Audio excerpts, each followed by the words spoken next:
Bien, mesdames, messieurs, bonjour et bienvenue à cette rentrée de l'UTD, rentrée particulière à laquelle n'ont été conviés pour les raisons que vous savez que les abonnés, dans la mesure où les conditions de fonctionnement des salles imposent des jauges réduites et des mesures de distanciation nécessaires.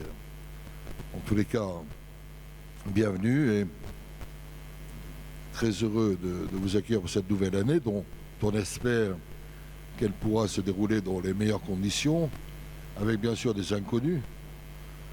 On espère que la Covid va se disperser et disparaître, mais si tel n'était pas le cas, on sera toujours soumis à des contingentements pour les salles et à des aléas pour les intervenants, notamment quand ils viennent de l'extérieur, puisque on ne peut pas prévoir l'état et le souhait dans lequel ils seront.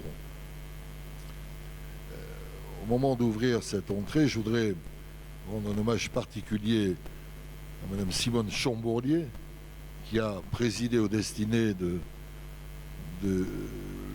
l'UDT depuis longtemps, qu'il a fait avec pertinence, compétence, engagement. Les choses étant ce qu'elles sont, elles n'étaient pas renouvelables au niveau électoral, mais sachez qu'elle restera toujours présente et elle est en quelque sorte, même si l'UTD n'est pas une association, la présidente d'honneur de l'UTD, et je voulais qu'elle sache l'estime dans laquelle je la tenais. Désormais, s'occupera en termes d'élus directement de l'UTD Madame Isabelle Butafogui, nouvelle élue, qui est une élue conseil municipal déléguée auprès de François Carasson, qui est notre adjoint à la culture. Je crois que c'est quelqu'un qui est tout à fait intéressé par le sujet, par le partage du domaine culturel et de ces conférences, et qui poursuivra bien entendu ce qui s'est produit jusqu'ici avec bonheur, mais peut-être apportera aussi des éléments complémentaires d'animation et d'innovation. Je voudrais remercier également M. Despiers et l'équipe de l'UTD pour le travail qu'ils ont fourni jusqu'ici et le travail surtout qu'ils vont fournir dans l'avenir, en ayant toujours une sélection de très grande qualité d'intervenants, qu'il s'agisse d'intervenants locaux ou de grands intervenants extérieurs, puisque chaque année, on a la chance de pouvoir accueillir des personnalités qui viennent diffuser leur savoir, leur connaissance ou leur réflexion. Je voudrais également dire, mais ce sera précisé par François Carasson, que l'UTD est désormais parfaitement reconnu. Il voyageait un peu d'un service à l'autre. L'UTD est désormais un service important de la direction de la culture, que dirige Claire Fontaine depuis quelques mois avec bonheur. Et c'est une reconnaissance, je crois, utile, qui permettra aussi de faire jouer les complémentarités entre les différents services de la culture. Par exemple, demain, le service du musée, le service de la médiathèque, le service des archives, tous services dont on peut comprendre qu'ils sont directement ou indirectement liés au fonctionnement de cette université. Voilà, je souhaite que le programme soit à la hauteur de vos attentes. Il sera bientôt décrit par, je crois, M. Despiers. Simplement une remarque, c'est pas moi qui ai demandé à ce qu'il y ait des photos. Là, j'étais un peu surpris, même si c'est une délicate attention, mais n'y voyez en aucun cas un quelconque culte de la personnalité. Voilà, bon, on va vite passer à d'autres diapos, même si celle-là était amicale, mais peut-être un peu excessive, eu égard à notre contribution. Voilà, merci de votre attention, et je passe la parole à François Carasson.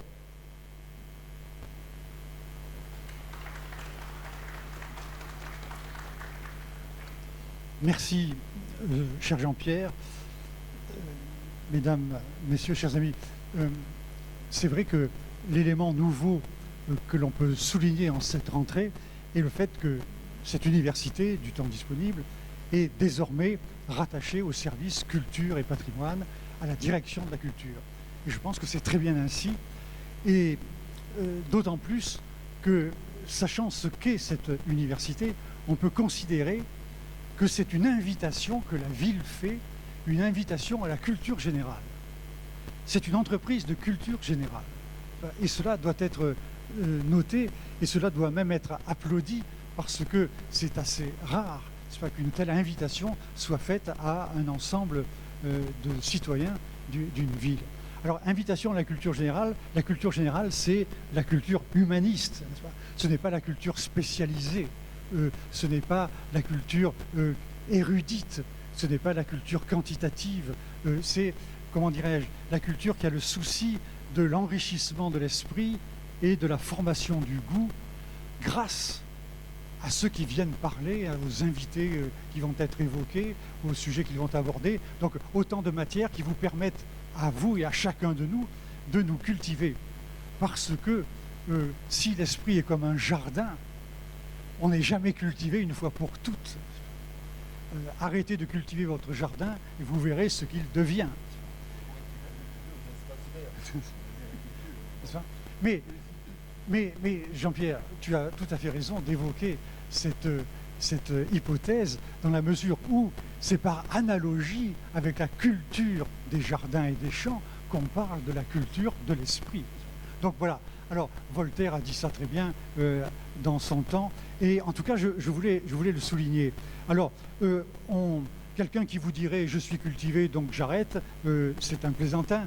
Vous verrez la friche dans laquelle il tombe très vite, n'est-ce pas ? Donc voilà, alors cette invitation à la culture de l'Université du temps disponible, c'est une invitation à persévérer dans notre formation intellectuelle, dans notre capacité de juger, et pas seulement dans la quantité d'informations que nous sommes capables d'absorber. Donc voilà, donc c'est une entreprise humaniste qui est au crédit de la ville d'hier et de la direction de la culture. Voilà ce que je voulais souligner en me réjouissant d'entreprendre cette aventure avec vous. Et en particulier avec Isabelle Butafogui, notre conseillère déléguée à l'Université du temps disponible, qui va prendre sa tâche avec beaucoup de cœur et à laquelle je cède très volontiers la parole. Merci beaucoup.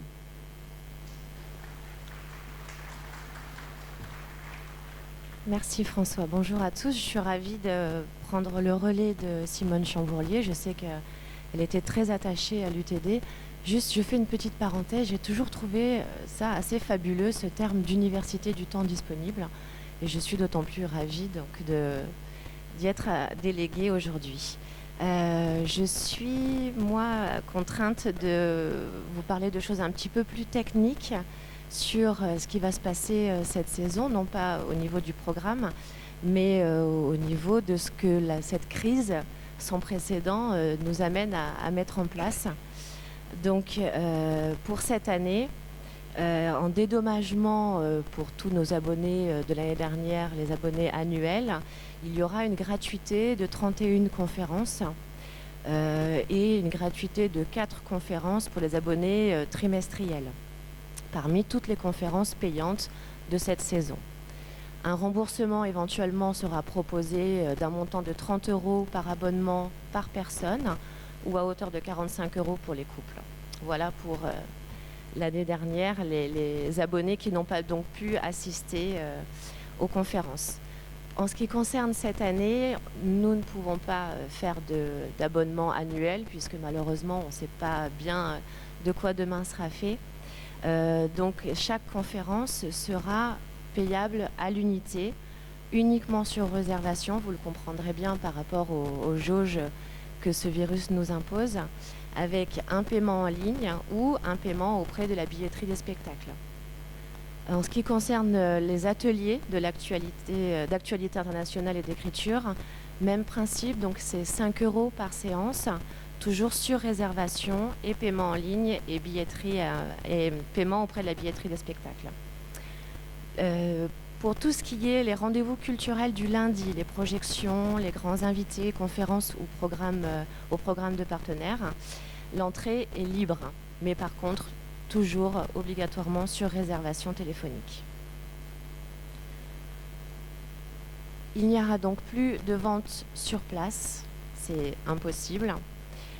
Donc j'insiste bien sur uniquement des réservations en ligne ou auprès de la billetterie, en sachant qu'actuellement, il faut également prendre rendez-vous pour accéder à la mairie, donc pour accéder à la billetterie. Donc je vous conseille de vous y prendre quelques temps à l'avance, même si c'est de plus en plus fluide. Au niveau des contraintes sanitaires, la jauge d'accueil de la salle Benoît Groult est aujourd'hui limitée à 40 personnes. Donc ça, c'est ce que l'on sait aujourd'hui, en espérant que ça ne change pas, en tout cas pas dans le mauvais sens. Et on vous demande évidemment de respecter la distanciation et le port du masque restera obligatoire. Du gel sera toujours à votre disposition dans la salle. Petite nouveauté que nous a obligés à mettre en place le coronavirus, mais qui, je pense, va dans l'air du temps, c'est que nous allons essayer de mettre en place des conférences numériques pour toutes les personnes qui ne souhaiteront pas ou ne pourront pas se déplacer. Elles pourront accéder à ces conférences. Il y aura un lien, ce sera très simple, qui sera envoyé par mail. Nous travaillons encore sur un système d'abonnement à ces conférences numériques. Ça fait partie des petites nouveautés de cette année. Et ce que je souhaite mettre en place à l'avenir, c'est introduire un petit peu plus peut-être de débat de société en phase avec les questions actuelles pour que l'Université du temps disponible parte aussi vers des questions d'aujourd'hui et des interrogations, des sujets d'actualité d'aujourd'hui. Voilà, je vous remercie pour votre attention et nous allons passer donc la parole à Monsieur Despiers qui va vous présenter la programmation de cette année.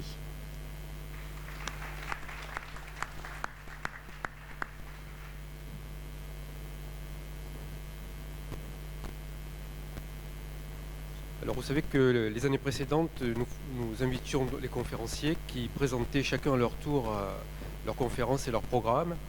Cette année, vu le contexte dans lequel nous sommes, le contexte sanitaire, il a été décidé de faire une présentation un peu plus brève dans le temps, d'environ 1 heure. Auparavant, c'était 2 heures à 2 heures et demie. Et donc on a demandé aux conférenciers de ne pas présenter leurs conférences. Et on se basera toujours sur le diaporama de M. Principiano et je présenterai dans ces très grandes lignes et d'une façon très synthétique le programme de l'UTD de 2020-2021. Alors je voudrais remercier M. Principiano qui chaque année nous prépare le diaporama et ce diaporama il a donné un côté plus vivant et convivial à la présentation de l'UTD. Auparavant c'était un peu plus ennuyeux, il faut le dire. Je voudrais aussi, avant de présenter le programme lui-même, rendre un hommage à M. Rougier. M. Rougier, c'était un de nos conférenciers. J'ai appris son décès il y a quelques jours. C'était un professeur de géographie, un des plus grands géographes actuels. Il enseignait dans des universités prestigieuses, notamment l'université de Berlin. Et il est intervenu plusieurs fois ici. Il nous a parlé du massif des Alpes et de l'Allemagne où il a vécu une partie de sa vie. Voilà, je voulais dire 2 mots sur ce conférencier qui aurait dû continuer de collaborer avec l'UTD, mais la vie, le destin en ont décidé autrement. Alors je vais essayer d'être bref, d'être synthétique.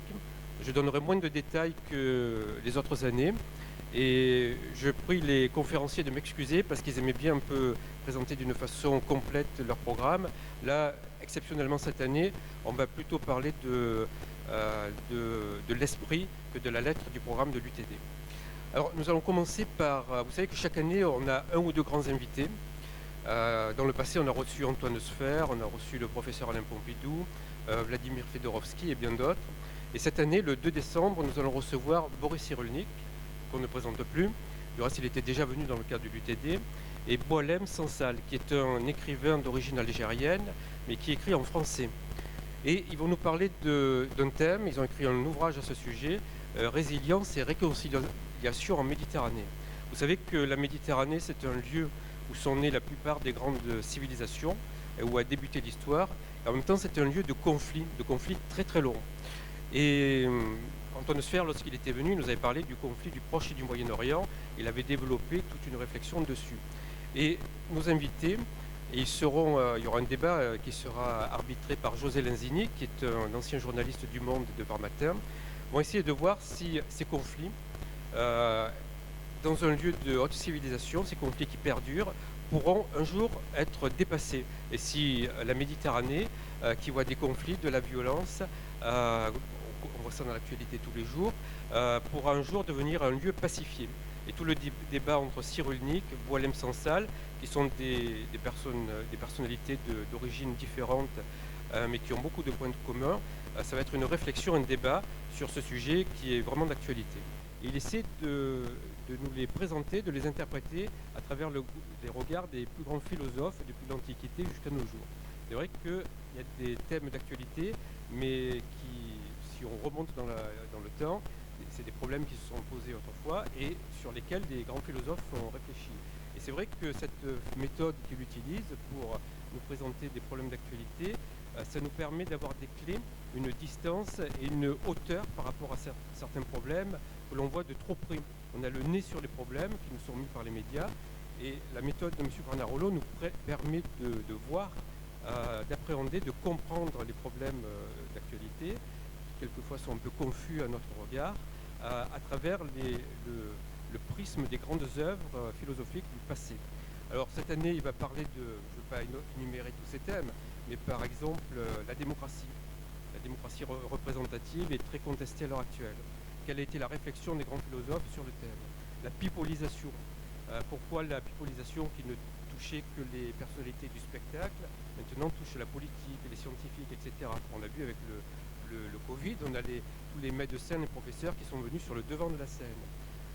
Et puis alors, il m'a demandé de présenter une conférence qui a un titre énigmatique, qui est Changeons notre regard. Alors, je ne vous dis pas le contenu, mais il m'a dit que c'est en lien avec l'histoire du Covid. Il m'a dit que quand il y a une crise comme ça qui nous tombe dessus, qui est à la fois très moderne et très archaïque, parce que des épidémies, on en a toujours eu, mais c'est une épidémie dans le monde actuel avec toute une dimension technologique, donc il y a un côté moderne. Il m'a expliqué que ça pourrait être l'occasion, c'est un conditionnel, de changer notre regard sur la vie. Donc sa dernière conférence, ce sera Changeons notre regard. Il va aussi parler de la collapsologie. Il y a une théorie qui se fait jour à l'heure actuelle parmi les universitaires, c'est pas que des complotistes ou des farfelus, des gens qui réfléchissent à l'effondrement de la société industrielle, sous le poids des problèmes environnementaux, surpopulation, etc. Et il y a toute une théorie comment notre société industrielle peut s'effondrer et qu'est-ce qui la remplacerait, qui pourrait la remplacer. Donc c'est ce qu'on appelle la collapsologie, et il va nous donner un coup de projecteur sur la collapsologie, et il va voir comment ces théories de la fin d'une société ont déjà été évoquées par les plus grands philosophes depuis l'Antiquité jusqu'à nos jours.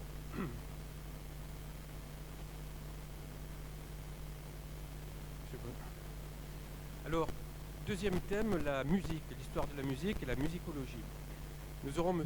Petitjean, qui est déjà venu l'année dernière, qui est un des enseignants du Conservatoire de musique de Toulon-Provence-Méditerranée, qui va nous parler de l'histoire de la musique espagnole.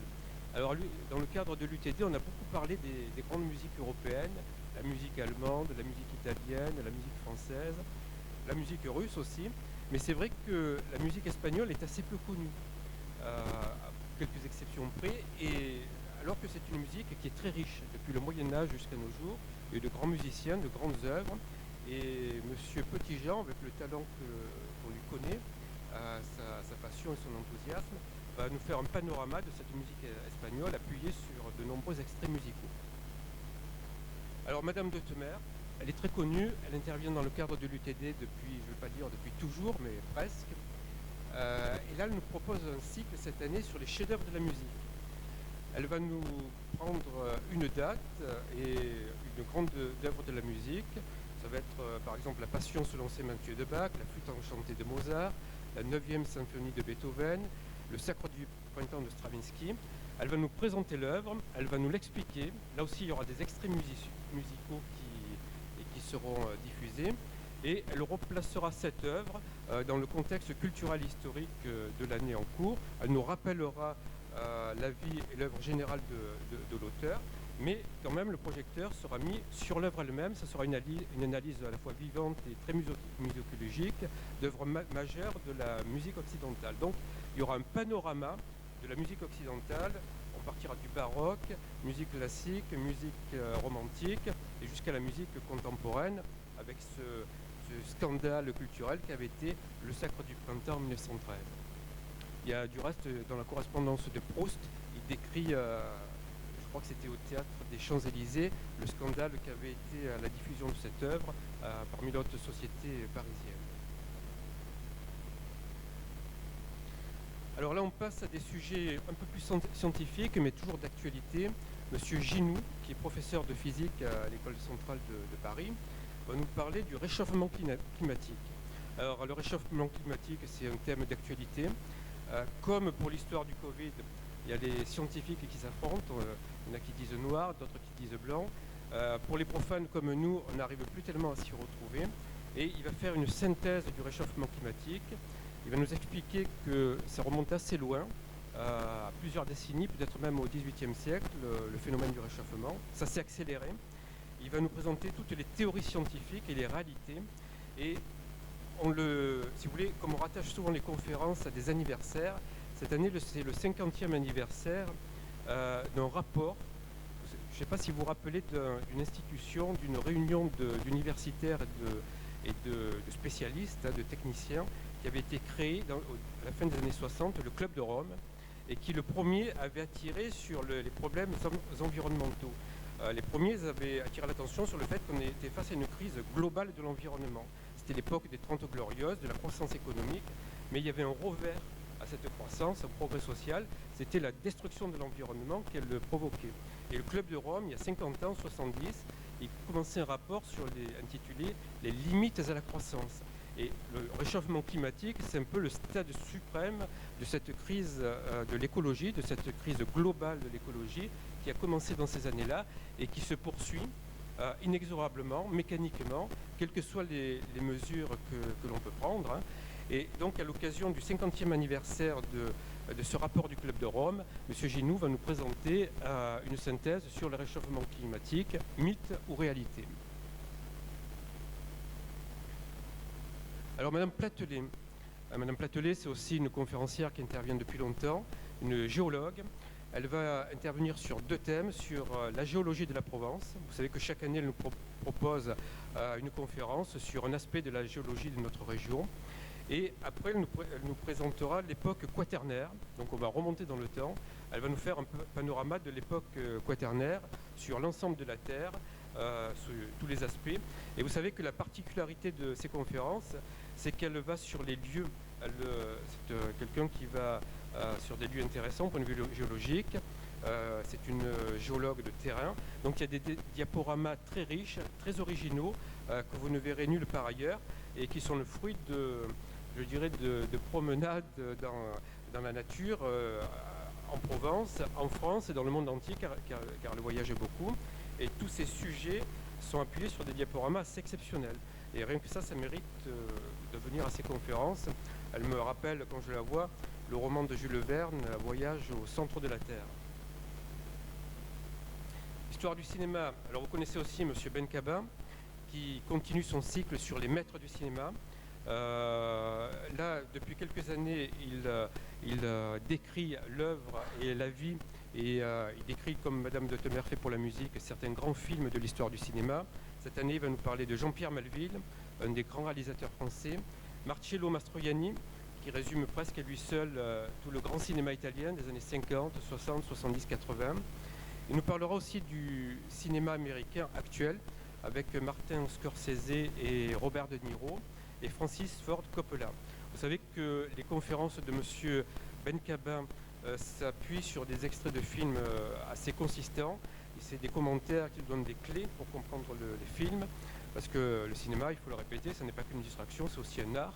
Et fait par des grands réalisateurs comme ça, c'est des œuvres d'art au même titre que les œuvres des grands peintres, des grands écrivains et des grands sculpteurs. Donc vous connaissez M. Benkaba, la richesse de ses conférences, la richesse des extraits de films qu'il passe.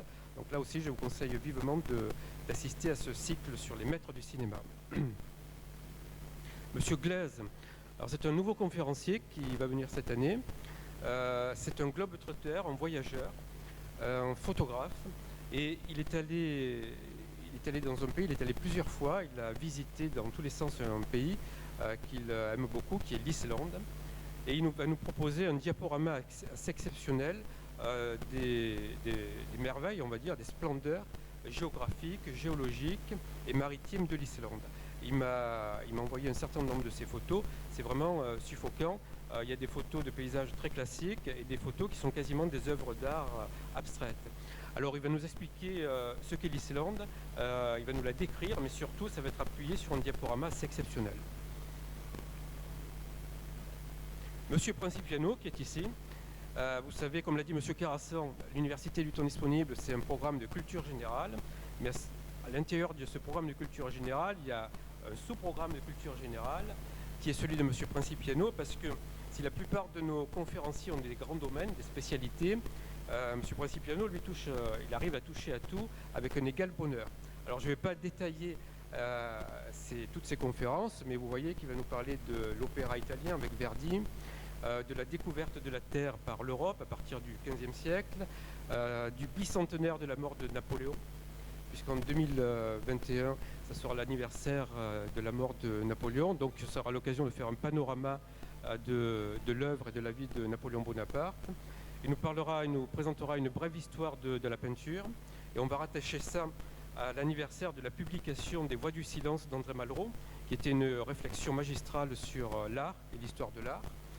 Et il nous parlera de Dante Alighieri, donc c'est aussi l'anniversaire de la naissance, et il nous fera une synthèse sur la liberté dans l'histoire depuis l'Antiquité jusqu'à nos jours. Donc vous voyez, je n'ai pas cité toutes ces conférences, mais c'est un programme très, très varié, très éclectique. Vous savez que ces conférences sont très bien illustrées, qu'il a un charisme, que je sais, bon, vous avez un secret. Vous savez, il y a une chanson de Jacques Dutronc, là, une machine pour séduire les femmes. Ben, vous avez un truc pour séduire le public. Et puis, je dois dire que le miracle se reproduit chaque année et que quel que soit le sujet que vous traitez, vous attirez du monde. Bon, cette année, le monde sera limité à 40 personnes puisque le Covid est passé par là. Mais voilà, je voulais citer ce programme de culture générale à l'intérieur du programme de culture générale qui est l'UTD. Alors Claire Jean Cheret, c'est aussi c'est quelqu'un qui va sur le terrain, une archéologue. Elle est universitaire, elle est spécialisée dans l'Antiquité, dans les mondes antiques, mais en même temps elle est guide conférencière nationale. Et nous lui avons proposé il y a quelques années de faire profiter au public de l'UTD des voyages culturels, du tourisme culturel qu'elle organise régulièrement dans tous les grands lieux prestigieux en Europe et en Méditerranée.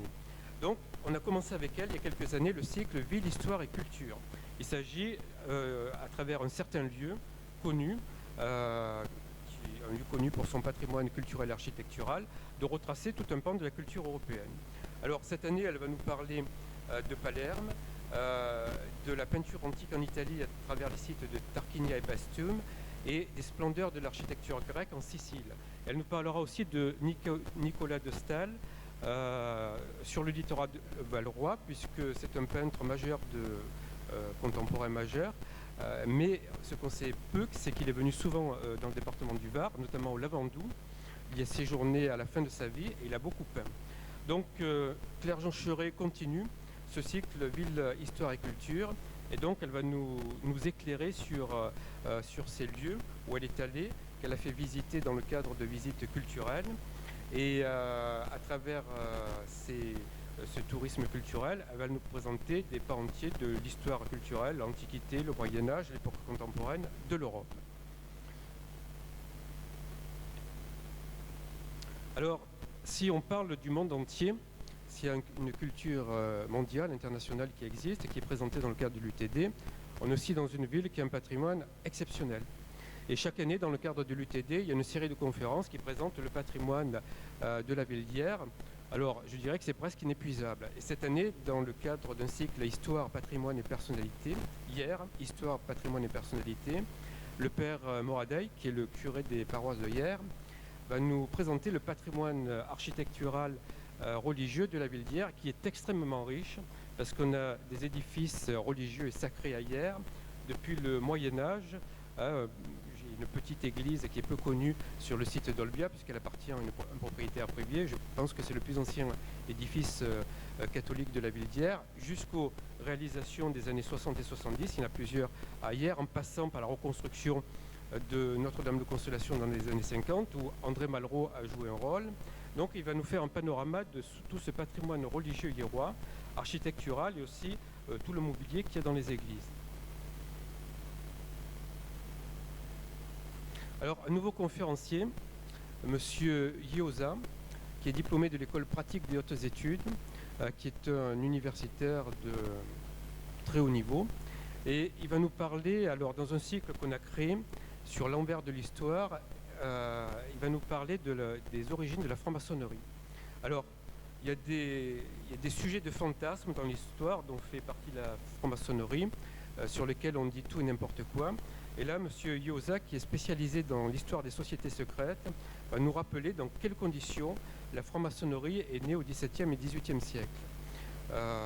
Ce sera quelque chose de très précis, de très factuel, de très historique, de très documenté.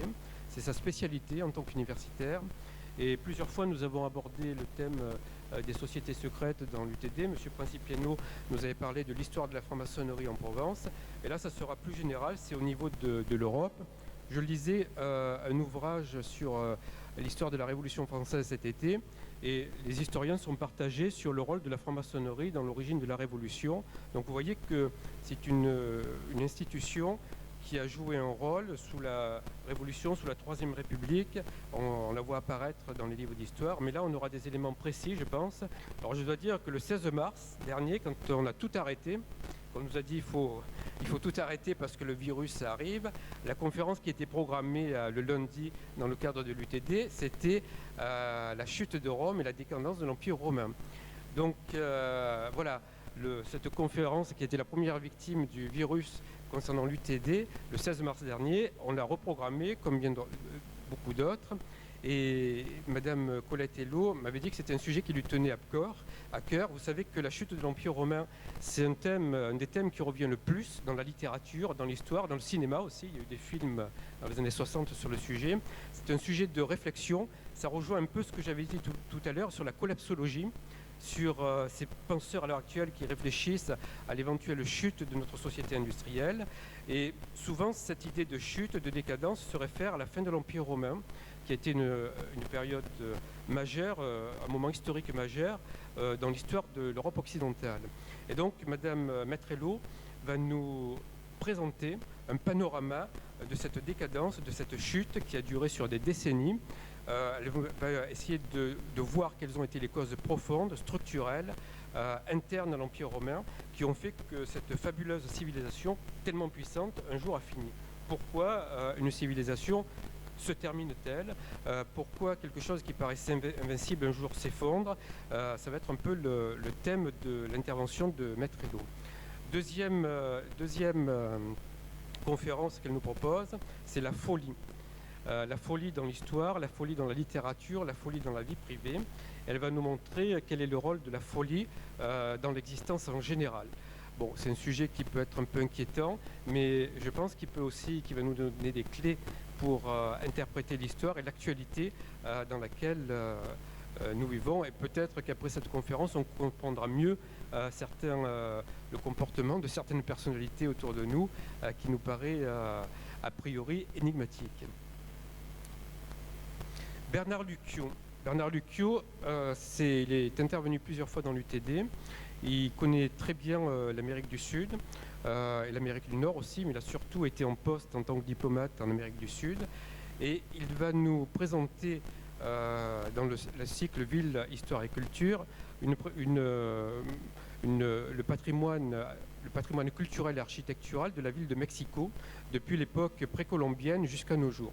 Là aussi, c'est un lieu qui est extrêmement riche et on a des exemples du patrimoine culturel. Alors, il y a toute la période précolombienne, il reste des vestiges, il y a des musées et aussi il y a toute une architecture des années 60, 70, 80 qui est très intéressante. L'architecture baroque aussi de l'époque de la conquête espagnole, Donc il va nous faire un panorama culturel de la ville de Mexico, un peu comme Claire Jean Cheret nous fait un panorama culturel des hauts lieux de la civilisation méditerranéenne. Il nous parlera aussi, alors ça c'est un cycle qu'il continue par rapport à ce qu'il avait fait l'année dernière, sur les Français prestigieux et leur action sur l'histoire de l'Amérique, du Sud et du Nord, et de Jacques Cartier à Charles de Gaulle. Voilà, Jacques Cartier qui est un des découvreurs de l'Amérique, Charles de Gaulle qui a fait un coup d'éclat en 67 avec Vive le Québec libre, et entre les deux il y a eu beaucoup de personnalités françaises qui ont joué un rôle dans l'histoire des deux Amériques, du Nord et du Sud, et M. Lucchio va nous rappeler cela. Madame Surletti, qui est intervenue il y a déjà 2 ans, qui avait fait une conférence très remarquée sur Clémenceau, elle va nous parler de hier, elle aussi, toujours dans le cycle Hier, Histoire, Patrimoine et Personnalité.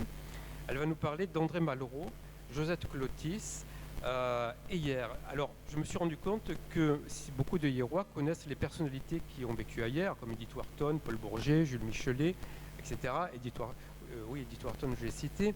Mais Malraux, très peu savent qu'il a eu un lien assez fort avec Hier à travers Josette Clotis, qui était la fille d'un maire de Hier, Joseph Clotis, qui a été maire de 1947 à 1958, qui a vraiment marqué l'après-guerre, qui a relancé la ville après la Deuxième Guerre mondiale.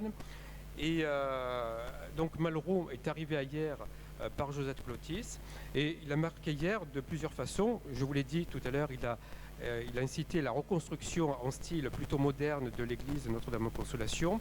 Il a joué un rôle dans la création du parc national de Port-Cros. Et si Joseph Clotis n'était pas mort brusquement en juillet 1958, à l'époque où De Gaulle revenait au pouvoir, il était revenu au pouvoir en mai-juin 1958, Malraux allait devenir ministre des Affaires culturelles en 1959, on peut imaginer que Hier aurait profité de la personnalité de Malraux durant toutes les années 60 si Joseph Clotis était resté maire, et que la ville aurait pu avoir un autre destin avec ce grand ministre derrière ce maire. Mais là aussi la vie en a décidé autrement. Joseph Clotis est mort en juillet 1958.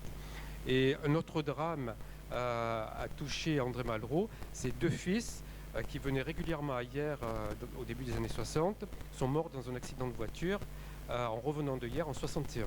Donc c'est toute cette époque-là, le Hier des années 50, 60, Joseph Clotis, André Malraux, l'apport d'André Malraux à Hier qui sera évoqué dans la conférence de Madame Surletti. Bernard Sassot, lui aussi, c'est un conférencier historique de l'UTD. Il va nous parler, dans un cycle qu'on a créé cette année, La France et le monde, de Charles de Gaulle et l'Angleterre. Alors, quelquefois, l'histoire de France se fait à l'étranger. Et par exemple, le 18 juin 1940, il y a un appel célèbre qui a été lancé à Londres par le général de Gaulle, un appel à la résistance qui a marqué le début de quelque chose. Et quelque part, la reconquête de la France a commencé ce jour-là, modestement. Mais c'est vrai qu'il y a eu des liens qui ont existé entre le général de Gaulle et l'Angleterre à partir de mai-juin 1940 et jusqu'à sa mort en 1970. Et c'est tous ces liens entre de Gaulle et l'Angleterre qui vont être évoqués en détail par M. Sassot. La deuxième conférence qu'il nous propose, toujours dans le même cycle, c'est la Reine Victoria. Vous savez que l'année prochaine, en 2021, on va célébrer le 120e anniversaire de la mort de la Reine Victoria, qui est venue à Hier en 1892. Et M. Sassot va nous rappeler tous les voyages qu'elle a fait en France. Il y en a eu beaucoup. Alors c'était des voyages officiels, des voyages politiques, des voyages privés, des voyages touristiques sur la Côte d'Azur. Et il va nous rappeler tous ces voyages qui ont été faits entre les années 1840 et la mort de la Reine Victoria en 1901. Vous connaissez M. Sassot, c'est des conférences très précises, très documentées. Il connaît très bien le monde anglo-saxon. Il est président de l'association France-Angleterre. M. Lenzini, alors c'est grâce à lui que nous aurons Boris Cyrulnik et Boualem Sansal le 2 décembre. Il va intervenir sur James Dean.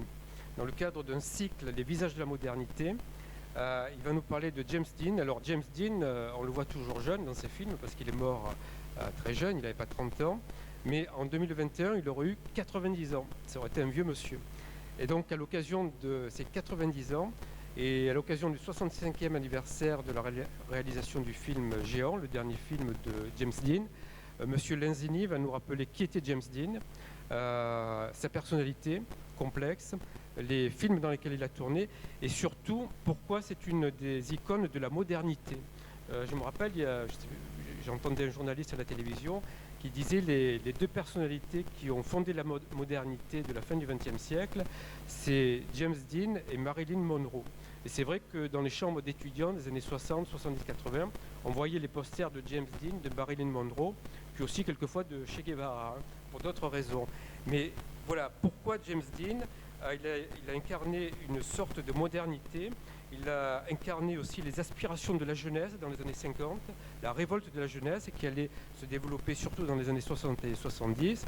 Donc au-delà du cinéma, de l'acteur, de l'histoire du cinéma, c'est cet aspect-là des choses que M. Lenzini va nous rappeler. Alors M. Pouliken, chaque année, nous propose un atelier d'écriture. Les conférences sont là pour diffuser un savoir, une culture générale au public, mais il y a des personnes qui aiment s'exprimer, transmettre, créer.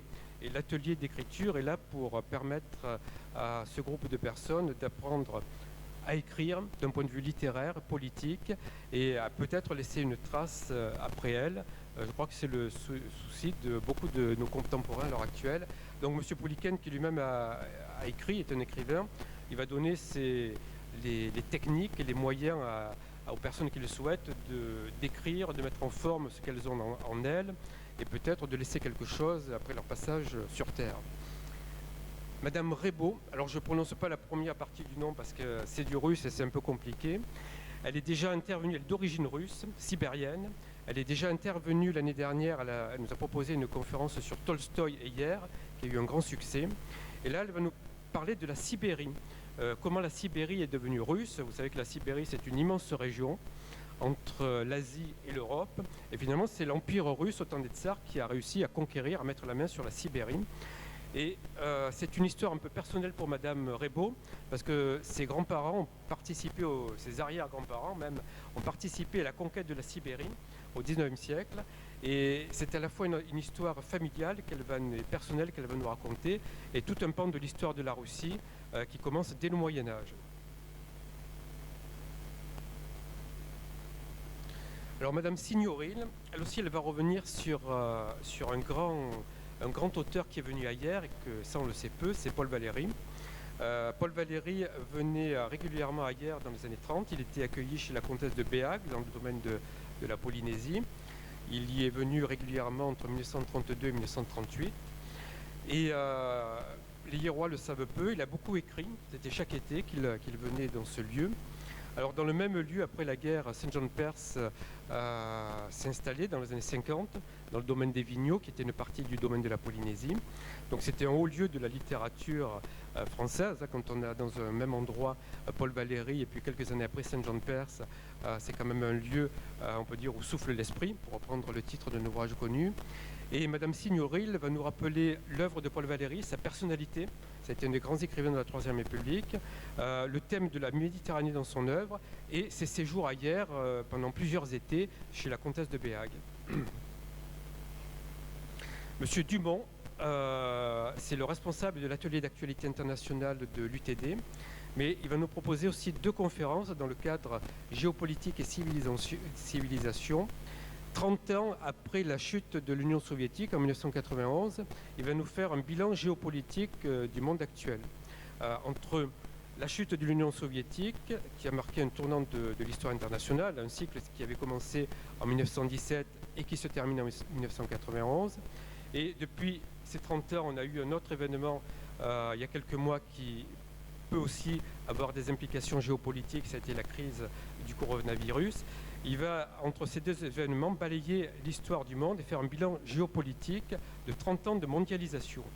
Alors, il va nous montrer comment la mondialisation contemporaine qui a commencé à cette époque-là, en 91, est radicalement différente de la mondialisation qui existait, parce qu'il y a toujours eu des liens entre les empires, les pays, les civilisations. Je relisais Fernand Braudel cette année, il disait qu'il y a toujours, depuis la plus haute antiquité, eu des liens entre les grandes civilisations. Mais ces liens étaient très limités. ils étaient très limités. Ils étaient limités à des échanges commerciaux concernant des produits rares, précieux, qu'on trouvait très peu dans certaines zones, donc qui faisaient l'objet d'échanges, et avec des moyens techniques de transport, notamment de navigation, très rudimentaires. Là, la mondialisation actuelle, c'est une mondialisation qui est, je veux dire, de chaque jour. C'est le tourisme de masse, un commerce de masse, etc. Il y a des échanges quasiment chaque seconde. Donc ça a pris une autre dimension. Et cette mondialisation elle est accélérée par la chute de l'Empire soviétique et qui a donné un impact international à la mondialisation. Donc c'est un peu ce thème-là que M. Dumont va expliquer dans cette conférence. La deuxième conférence concernant des sujets d'actualité immédiate, géopolitique, c'est les démocraties contre les démocratures. Vous savez qu'un mot a été inventé par des politologues, le mot de démocrature, pour qualifier le régime politique étrange de certains pays comme la Chine, la Russie, la Turquie.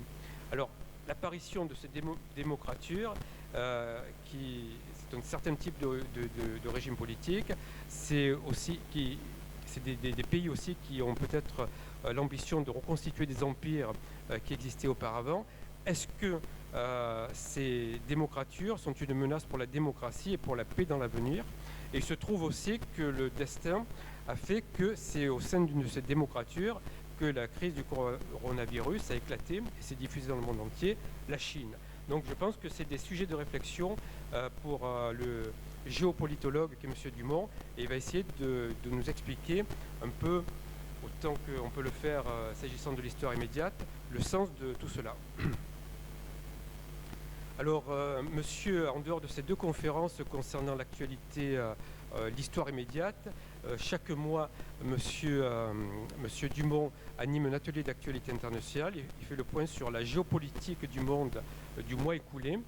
Et il est aidé dans ce panorama par Maître Hello, dont j'ai déjà parlé, qui est une spécialiste aussi des questions européennes, par monsieur Vial, qui était en poste dans des ambassades françaises au Proche et au Moyen-Orient, donc il fait régulièrement un bilan sur le Proche et le Moyen-Orient, et par M. Gobrecht, qui était professeur, qui a été longtemps professeur à l'université de Grenoble, et qui lui est surtout spécialisé dans les questions scientifiques et les problèmes liés à l'environnement, qui de nos jours, je l'ai expliqué, depuis le rapport du Club de Rome en 1970, sont omniprésents et peuvent alimenter certaines les réflexions des collapsologues. Monsieur Bouillot. Alors Monsieur Bouillot, c'est un nouveau conférencier. Il a été directeur de la médiathèque départementale du Var. Il a eu un poste important aussi au sein d'un musée à Toulon. Et il nous propose, et c'est un spécialiste de la bande dessinée, il a organisé une exposition sur la bande dessinée La modernité à Toulon il y a un an, je crois. Et il va nous proposer une conférence sur la bande dessinée La modernité des années 1930 au XXIe siècle. Alors M. Biancardini, lui aussi conférencier bien connu, historien de l'art, il va continuer son cycle sur l'Europe des grands peintres. Et vous savez que chaque année, il nous présente l'œuvre et la vie de certains grands peintres dans un ordre chronologique. Cette année, il va parler d'un peintre français, l'un des premiers peintres européens, Jean Fouquet, puis il parlera de Jérôme Bosch, puis de Raphaël, Léonard de Vinci et Michel-Ange, de Rembrandt, de Delacroix et de l'art abstrait de l'école de Paris. Donc vous savez qu'il nous présente le peintre, il nous présente son œuvre, son époque, mais surtout, il nous présente certaines de ses œuvres majeures et il a une façon magistrale, incroyable, miraculeuse, de nous donner des clés pour comprendre les œuvres majeures de la peinture.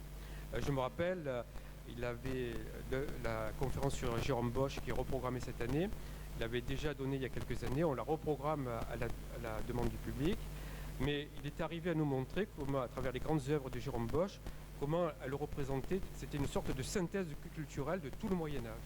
Et il s'appuyait sur des œuvres mineures du Moyen-Âge et il montrait comment elles se retrouvaient toutes dans ces œuvres exceptionnelles de Jérôme Bosch.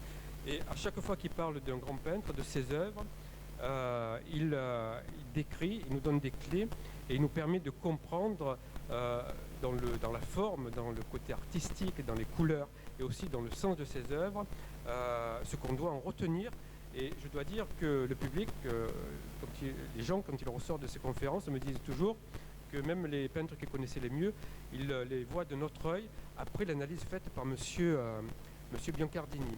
Et en dehors de ce cycle, l'Europe des grands peintres, il va nous présenter Robert Mallet-Stevens. Vous savez qu'hier, on a une œuvre architecturale de l'époque moderne majeure, la Villa Noailles. C'est une des premières villas de style moderne qui a été construite en France vers 1925. Et derrière cette œuvre, il y a évidemment les personnes qui l'ont commandée, Charles et Marie-Laure de Noailles, mais aussi un architecte assez exceptionnel, un des architectes majeurs du XXe siècle. Et monsieur Biancardini va nous rappeler dans quelles conditions la Villa Noailles, ce qu'on appelle la Villa Noailles à l'heure actuelle, qui était le Clos Saint-Bernard à l'époque, a été construite. Qui était Mallet-Stevens, il était assez peu connu à l'époque. Quels ont été ses rapports avec les Noailles? Et il fera aussi un bilan de son œuvre qui est assez exceptionnel dans l'histoire de l'architecture du XXe siècle. Donc je pense que même si on a beaucoup parlé de la Villa Noailles, là aussi ça va être un éclairage nouveau sur les Noailles, sur Mallet-Stevens et sur cette œuvre majeure que la ville d'Hyères a la chance d'avoir et qui a été très bien restaurée depuis une quarantaine d'années.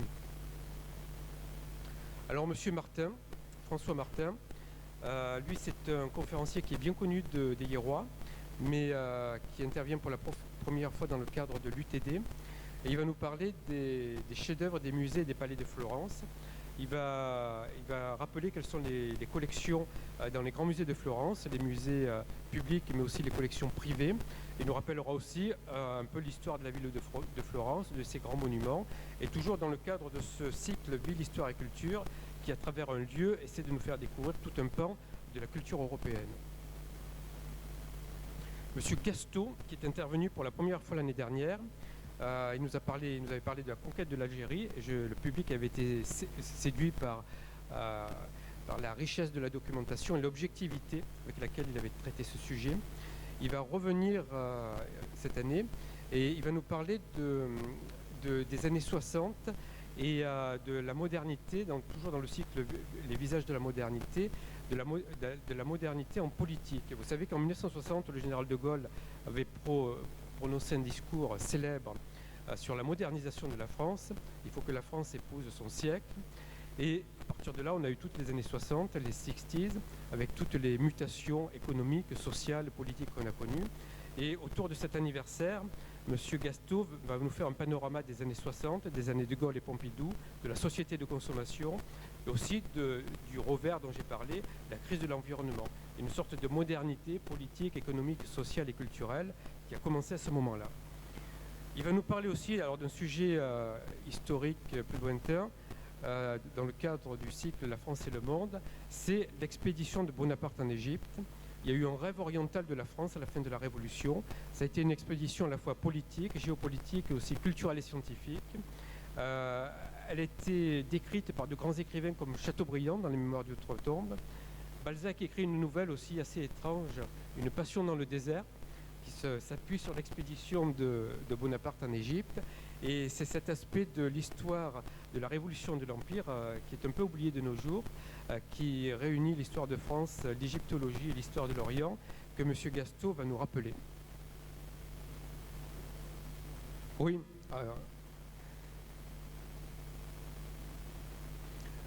Alors là, on arrive à la fin du diaporama avec Madame Leborgne. Alors, Guénaëlle Leborgne, vous la connaissez tous. C'est une égyptologue, une archéologue. Comme Claire Joncheret, elle va sur le terrain, elle fait de nombreuses fouilles en Égypte et elle va nous parler dans le cycle Ville, Histoire et Culture de Memphis et ses nécropoles et là je vois du site des Grandes Pyramides. Là aussi, elle va faire comme Claire Joncheret, à travers un lieu, à travers les vestiges, à travers le patrimoine architectural, à travers le résultat des fouilles. Et c'est des lieux qui ont une existence pendant des siècles, quelquefois des millénaires. Elle va nous rappeler toute l'histoire de l'Égypte antique. Et là aussi, à travers un diaporama, comme c'est le cas pour d'autres conférenciers, assez unique, parce que c'est des photographies ou des petits films qu'elle a pris sur les lieux des fouilles et qu'elle présente, c'est toujours assez somptueux, au public de l'UTD. il y a une dernière conférence dont elle va parler, c'est la fin de l'Empire égyptien. Alors j'ai présenté la conférence de Maître Hello sur la chute de l'Empire romain. Alors ça, comme je l'ai dit, c'est un thème qui est très connu par le public, qui a fait l'objet de toute une littérature. Et ce qu'on connaît moins, c'est la fin de l'Empire égyptien. Parce que c'est un empire qui a aussi une civilisation qui a une fin.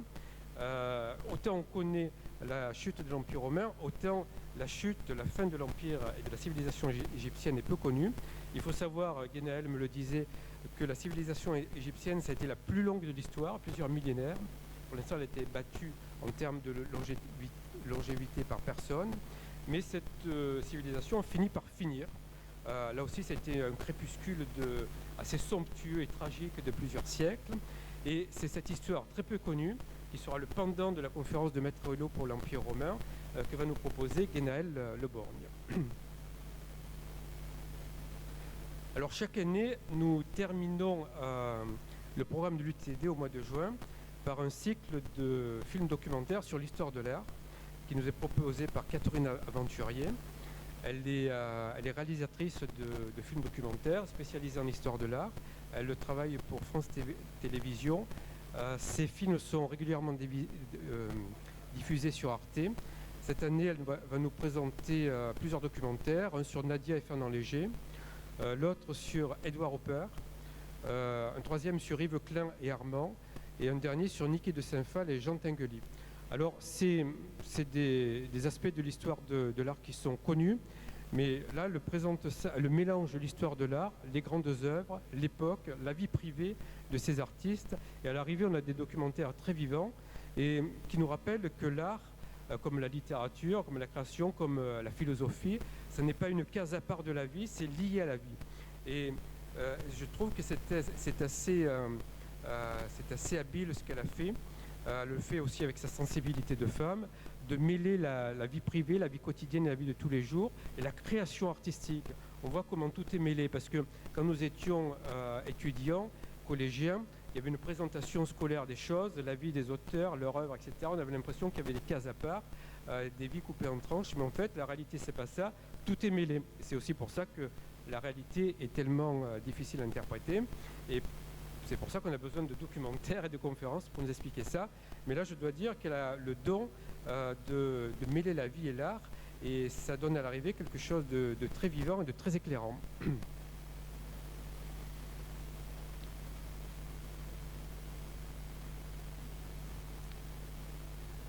Voilà.